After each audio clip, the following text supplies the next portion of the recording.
खुलुमबाय आं सिबिरानि ब्रह्म गोजोन फुंबिलिनि बयनिसिमबो गाहाम हामलायनायखौ जासिहरनाय थाबाय नोंथांमोननि थाखाय आं माखासे खौरां लानानै फैबावबाय अन्नानै भिडिअखौ जोबजासिम नायलांदो गारि हाइजेक खालामग्रा अदेबानि गारि लांखानानै लुथिग्रा साथाम दुथांफोरखौ आसाम पुलिसा हमदों कलियाबरनि राजा लामानिफ्राय साथाम दाखाथिफोरखौ हमनो हादों फोरमायथिनाय बायदिब्ला दाखाथिफोरा नंखाय पुलिसनि चेक पस्ट लागायनानै गारिखौ लाखियोमोन बेनि उनाव गारिखौ गुबुन दाबसे जायगाथिं लांनानै बेनिफ्राय लुथियोमोन बेबायदिनो दुथांफोरजों लुथिजानायनि उनाव पुलिसनो अजद हैनायनि उनावनो पुलिसा होसोनानै साथाम दुथांफोरखौ हमनो हादों आरो बिसोरनिफ्राय 1,80,000 रांबो हमनो हादों होननानै फोरमायथिदों हमजानाय दुथांफोरनि मुङा फारियै पापु बरा सैफुल इस्लाम आरो मोहम्मद हुसैन फोरमायथिनाय बायदिब्ला दुथांफोरा गोलाव समनिफ्रायनो नंखाय पुलिसनि चेक पस्ट लागायनानै गारिफोरखौ हाइजेक खालामबोदोंमोन आरो रां लुथिबोदोंमोन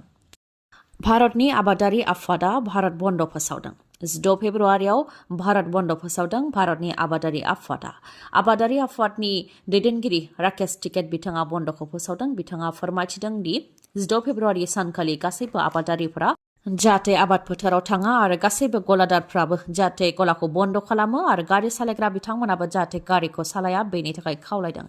आबादारिफोरनि गोजाम दाबिफोर एमएसपि गेरेन्टि होनायनि आयेन बेफोरनि अनगायैबो बेकार जेंना साख्रिनि जेंना आरो नेशनेल पेन्सन स्किम ड्राइभारफोरनि सायाव हिट एन्ड रान लाबोनाय बायदिफोरखौ लाफानानै धरना होनाय जागोन जों युथ किसान मर्चानि दैदेननायाव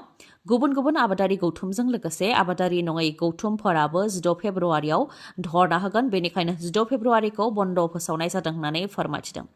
आबादारिफोरा 16 फेब्रुआरिखौ अमाबैसा सान हिसाबै फालिगोन होननानै फोरमायथिदों आरो आबादारिफोरनि बे मेसेजआ जाहाथे भारत सरकारनिसिम सौहैयो बेनि थाखायनो 16 फेब्रुआरि सानखालि गासैखौबो बन्द लाखिनो थाखाय खावलायहरदों भारतनि आबादारि आफादा आसामाव सानै इउएसनि थागिबिखौ हमदों भिजानि नेमखान्थि सिफायनानै धोरोम फोसावनायनि थाखायनो सानै इउएसनि थागिबिखौ आसाम पुलिसा हमदों तेजपुरनि बेप्टिस्ट क्रिस्टियान हस्पिटालनिफ्राय सानैखौ हमदों हमजानाय सानैनि मुङा जन माथेव बन आरो माइकेल जेम्स फ्लिनचाम सनितपुरनि एसपिआ फोरमायथिनाय बायदिब्ला बिथांमोनहा टुरिस्टनि भिजायाव दंमोन नाथाय टुरिस्टनि भिजायाव थानायनि उनावबो बिथांमोनहा धोरोम फोसावनायनि हाबाफारियाव बाहागो लादोंमोन बेखौ ओनसोलनि सुबुंफोरा खौरां हरनायनि उनावनो बिथांमोनखौ एरेस्ट खालामनाय जादों आरो बिथांमोननि सायाव 41,500 राङै जुरिमाना फोनांनाय जादों होननानैबो फोरमायथिदों लोगोसे फोरमायथिबावदों दि थांनाय 2022 मायथाइनि अक्ट'बर दानावबो 7 जार्मान हादरनि थागिबिफोर आरो 3 सुइडिश हादरनिखौ गलाघाट आरो डिब्रुगड़निफ्राय एरेस्ट खालामदोंमोन बिथांमोनाबो बेबायदिनो टुरिस्टनि भिजायाव थानानै धोरोमनि फोसावथायाव बाहागो लादोंमोन बेनि थाखायनो बिथांमोनखौ एरेस्ट खालामनाय जादों होननानै फोरमायथिदों सनितपुरनि एसपिआ मोब्लिब बिल बांनायनिफ्राय बांनाया सरासनस्रा सुबुंफोरनि थाखाय मोनसे गेदेर जेंना जानानै फैदों बे मोब्लिब बिलखौ जिर' अदेबानि लाथिख' खालामनो थाखाय मिरु सोरखारनि थांखि रुफ टप यजनानि गेजेरजों मोब्लिब बिलखौ लाथिख' खालामनो थांखि लादों मिरु सोरखारा प्राइम मिनिस्टार नरेन्द्र मदि बिथाङा आसामाव दावबायफैनानै बे खौरांखौ होफैदों बिथाङा फोरमायथिदों दि मोब्लिब बिलखौ लाथिख' खालामनो थाखाय सलार रुफ टप यजना लाबोनो थांखि लादों आरो बे रुफ टप यजनानि गेजेरजों गिबियाव भारतनि 1 कौटि नखरखौ सलार पेनेल लागायनायाव मदद होगोन सोरखारनि फारसेनिफ्राय आरो सलार पेनेल लागायोब्ला मोब्लिब बिला लाथिख' रां फैनायजों लोगोसे जायफोरनाव सलार पेनेल दं बिथांमोनहा मोब्लिब फाननोबो हागोन मानोना सलार पेनेलनि गेजेरजों मोब्लिबबो दिहुननो हागोन होननानै फोरमायथिदों प्राइम मिनिस्टार नरेन्द्र मदि बिथाङा फोरमायथिनो गोनांदि भारतनि गाहाय मन्थ्रि नरेन्द्र मदि बिथाङा साननैनि हाबाफारिजों आसामाव दावबायफैदों मैया गुवाहाटी खानापारायाव थानाय भेटेनारि कलेज प्लेग्राउन्डआव सुबुं गौमायाव बाहागो लादों बिथाङा जायनिफ्राय आसामनि गुबुन गुबुन प्रजेक्ट गासै 11,600 कौटि रांनि प्रजेक्ट बेखेवदों बिथाङा नाथाय आसामाव दावबायफैनायनि उनावबो खाथिनि रायजो मणिपुर रायजोआव थाङैखौ लानानै प्राइम मिनिस्टार नरेन्द्र मदि बिथांखौ सोंखारिदों बेरेखा दोलोनिफ्राय जायनाखि मणिपुर रायजोआव थांनाय 9 दाननिफ्रायनो हारिनि दाङाबाजि जाबोदों गोबां मानसि बुथारनाय जाथाय जादों गोबाङानो न' बां सावजादों आरो आइजोफोरखौ गाननाय जोमनाय खुनानै लामायाव थाबायहोनाय जिनाहारि खालामनाय बायदि इनाय जाथायफोरबो जानानै थांदों आरो दासिमबो दाङाबाजिया जोबनानै थाङाखै मणिपुर रायजोआव बेफोरबायदि थासारियावबो प्राइम मिनिस्टार नरेन्द्र मदि बिथाङा आसामाव फैनायनि उनावबो मणिपुर फारसे थाङैखौ लानानै बेरेखा दोलोनिफ्राय सोंखारिदों बेरेखा दोलोनि गागि दैदेनगिरि अदेबानि कंग्रेसनि गागि दैदेनगिरि पवन खेरा आरो जयराम रमेश बिथांमोनहा प्राइम मिनिस्टार नरेन्द्र मदि बिथांखौ सोंखारिदों आसामनिफ्राय मणिपुर फारसे थांनो थाखाय आसामनि गिबि मन्थ्रि डक्टर हेमन्त बिश्व शर्मा बिथाङा हेलिकप्टार बुक खालामनानै होनो हायाखैब्ला आसामनिफ्राय मणिपुर फारसे फैनाय गोबां फ्लाइट दं होननानैबो प्राइम मिनिस्टार मदि बिथांखौ सोंखारिदों। 2024 मायथाइनि मेट्रिक आनजादाव सेबानि फिथाइ होनायाव टप 10आव जायगा आवग्रिनो हायोब्ला 1 लाख रां होनाय जागोन होननानै फोरमायथिदों दुलाराय बर' फरायसा आफादनि गाहाय दिपेन बर' बिथाङा। फोरमायथिनो गोनांदि दुलाराय बर' फरायसा आफादनि 56थि थान्दै जखनथाइ मेला मैया जोबनानै थांबाय। बर' समाजनि माखासे जेंनाफोर जेरै मानसि लांखारनाय, गुबुन हारिनिजों खारनाय, जुलि जाखांनायनि उनावबो गथ' गथाय गारनानै गुबुन हारिनिजों खारनाय, बेनि अनगायैबो बर' हारिखौ गेरेमसा हारि दानाय, आइजोफोरनि जेंना, आइजोफोरनि मोनथाय, रांखान्थि, सोलोंथाय, जौ जुवा, ड्राग्स, उन्दै बैसोआव जुलि जानाय बायदि जेंनाफोरनि सायाव सावरायनानै बेफोर जेंनानि सायाव नोजोर लाखिनो थाखाय मिरु एबसुनि सिङावनो गोदानै बड' मादार्स एस'सिएशन अदेबानि बर' बिमा गौथुम दानाय जादों होननानै फोरमायथिदों दिपेन बर' बिथाङा, जायनि चिफ कनभेनरआ लीला बसुमतारी आरो कनभेनरआ बिबारि बर'। बेफोरनि अनगायैबो बिटिआर गोरोबथानि दफा सनितपुर आरो बिश्वनाथनि गामिखौ बिटिआरआव सोनाय,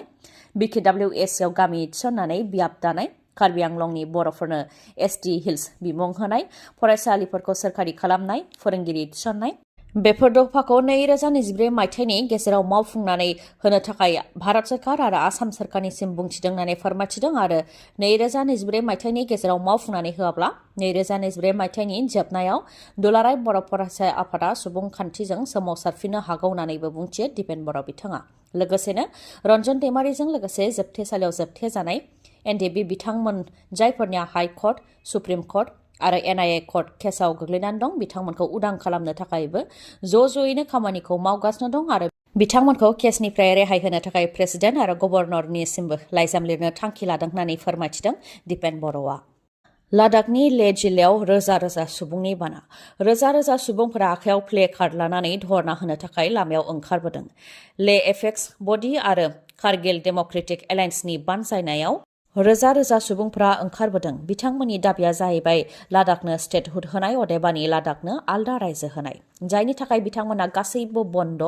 दखान, सहर, गारि मटर बन्द खालामनानै धरना होनो थाखाय लामायाव ओंखारबोदों। बिथांमोननि दाबिफोरा जाहैबाय लादाखनो आलदा रायजो होनानै लादाखखौ भारतनि संबिजिराव 6 शिड्युलाव थिसननानै ट्राइबेलनि स्टेटास होनाय, बेनि अनगायैबो ओनसोलनि सुबुंनि थाखाय साख्रिनि थाखाय रिजार्भेसन खालामनानै होनाय, लादाखनि सिङाव ले आरो कारगिलनि थाखाय 2 एमपि सिट होनाय आरो बेफोर दाबिखौ लानानै बिथांमोनहा इउनियन हम मिनिस्ट्रिनो गोसोखां बिलाइबो गथायबोदोंमोन, नाथाय जाफुङाखै। बेनि थाखायनो धरना होनो थाखाय ओंखारबोदों होननानै फोरमायथिदों बिथांमोनहा। लोगोसे फोरमायथिबावदों दि जेब्लानिफ्राय लादाखखौ इउनियन टेरिटरि बानायनाय जादों अब्लानिफ्राय बिथांमोननि गोहो अदेबानि पावारा खम जालांदों।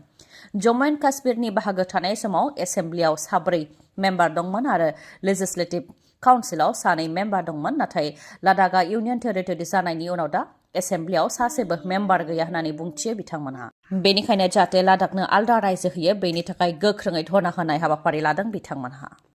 खोला आमेरिकायाव गिख्रंथाव अर खामनाय जाथाय। अर खामनाय जाथायजों दासिम 99 सुबुंनि जिउ खहा। खोला आमेरिकानि चिली हादराव जादों बे गिख्रंथाव अर खामनाय जाथाया। चिली हादरनि प्रेसिडेन्ट गेब्रियेल बरिक बिथाङा फोरमायथिनाय बायदिब्ला 9 गुबुन गुबुन हाग्रा ओनसोलाव अर खामनाय जाथाय जादों, जायजों दासिम 99 सुबुंनि जिउ खहा जाबाय आरो गोबां सुबुंफोरानो दासिम गोमानानै दं होननानै फोरमायथिदों। गिख्रंथाव अर खामनाय जाथायजों न', बां, गला, गारि गासैबो खामनानै सेवहांगार जाजोबदों होननानै फोरमायथिदों। गिबियाव अरा हाग्रायाव नांग्रोदोंमोन, बेनि उनाव अरा लासैनो सुबुंफोर थानाय जायगायावबो साग्लोबबोदों होननानै फोरमायथिदों। जायनाखि बे गिख्रंथाव अर खामनाय जाथाया हाजो ओनसोलाव जादों, बेनिखायनो अर खोमोरहैनायाव जेंना जादों होननानै फोरमायथिदों। अब्लाबो गं 9 हेलिकप्टार आरो गं 450 अर खोमोरग्रा गारिफ्रा अर खोमोरनायनि हाबाखौ मावदों होननानैबो फोरमायथिदों। जायफोर बिथांमोनहा अर खामनाय जाथायनि खाथि खाला न' बां दं बिथांमोनहा जाहाथे गाव गावनि न' बांखौ एंगारनानै थाङो बेनि थाखाय खावलायनायजों लोगोसे जायफोर बिथांमोनहा अर खामनाय जाथायनिफ्राय गोजान जानथायाव दं बिथांमोनहा जाहाथे गाव गावनि न'आवनो थायो, जाहाथे अर खोमोरग्रा बिफानफोरा थांलाय फैलाय जानायाव जेबो जेंना मोना, बिनि थाखायबो खावलायदों चिलीनि प्रेसिडेन्टआ। दिनैनि भिडिअआ एसेनोसै। गाबोन आरो गोदान भिडिअजों लोगो मोनफिनबावगोन। नोंथाङा दासिमबो आंनि चेनेलखौ साबस्क्राइब खालामाखैबा अन्नानै साबस्क्राइब खालामदो, लोगोसे लाइक, कमेन्ट आरो शेयार खालामनो दाबाव। गोजोन्थों।